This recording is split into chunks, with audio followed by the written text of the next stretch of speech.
but of power. They speak more eloquently than 10,000 tongues. They're the messengers of overwhelming grief, of deep contrition, of unspeakable love. These are the words of Washington Irving, a short story writer who is an essayist, biographer, historian, and diplomat, who is best known for his short stories. Recently, around the start of the school year, a close family member of mine, my uncle, my mother's younger brother, passed away from cancer. The first real loss, at least that I can remember, that I've experienced. And I can imagine most of you, the majority of you, have experienced that and can understand the feelings of grief that I went through. The feeling when you're in that room where once that person was, and remembering them smiling and laughing, all chubby with rosy cheeks after the feast that we've had, looking perfectly healthy, to then seeing bone and just big blue eyes popping out with barely a strand of hair, to then the next moment seeing an empty chair. It honestly felt like a reminder that life slapped me hard in the face, the kind where you still feel a sting long after. Beforehand, I haven't really thought about death or the fact that I could lose a loved one anytime soon for any reason. However, the sudden loss made me realize, as childish and selfish as it is, not everyone is going to stick around me forever. It was around last year's March, actually, when he was diagnosed, not long after he had his first and only son, who's about 1 year old now, my baby cousin. Right off the bat, there were no hopeful news. The tumor that was growing by his liver was about 9 centimeters big, and we were told that he had approximately 6 months to live, if not less, depending on the success of his treatment. With every visit, he only got skinnier and skinnier, and at one point started to refuse to eat. I sort of baked and decided for one of the visits to bake a simple batch of brownies, something that was not so significant to me at that time. But to see him finally eat and enjoy something through the immense pain that I can imagine he was going through, it warmed my heart, and I could tell it made my grandma happy, who was struggling to feed her grown-up son.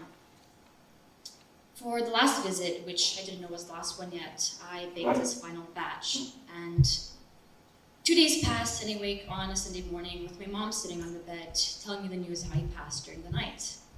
And honestly, it's not a very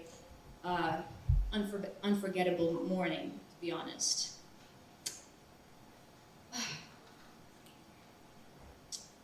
It may have not been that important. It may not be, my family may have not even noticed it, but to me, to have provided him at least the slightest bit of joy through his suffering with something that I made was very valuable to me and still holds a special place in my heart. The grief, though, didn't hit me as I expected it to. I kept on thinking how he was gone and the fact that he no longer walked this earth, and I couldn't quite yet feel it until I looked at his box of ashes. To think that one person that I knew could fit into such a tiny box. To think that the person I smiled at, talked to, hugged, who had experiences and memories, was all but ashes in front of me. I couldn't even bear to look at my grandmother's eyes because I knew I'd just see the raw pain of a grieving mother.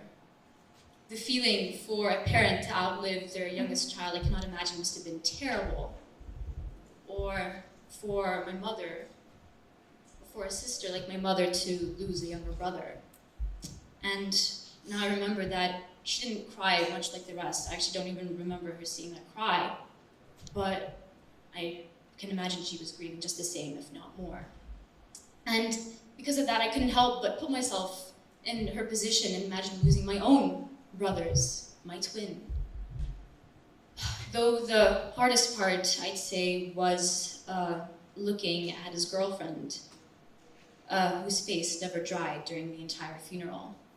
I remember seeing her there standing by the box, greeting every single grieving person who came there to say their goodbyes, and hearing that with every greeting, the sobs grew only louder and louder. Afterwards, I couldn't help but think whenever I was with my family or friends or someone special, how painful it would be to lose them. And I kept thinking like that for months, and no wonder I was miserable. Though one thing I learned is that this mindset is completely pointless, and regardless that it's sad and all, it's depressing, it's unfortunately true, and it's useless. Because that's what life is. And I'm not claiming I know what life is, I'm only 17 years old. But, but to have those thoughts while you're with that person, you're not truly cherishing the moments that you're actually there with you.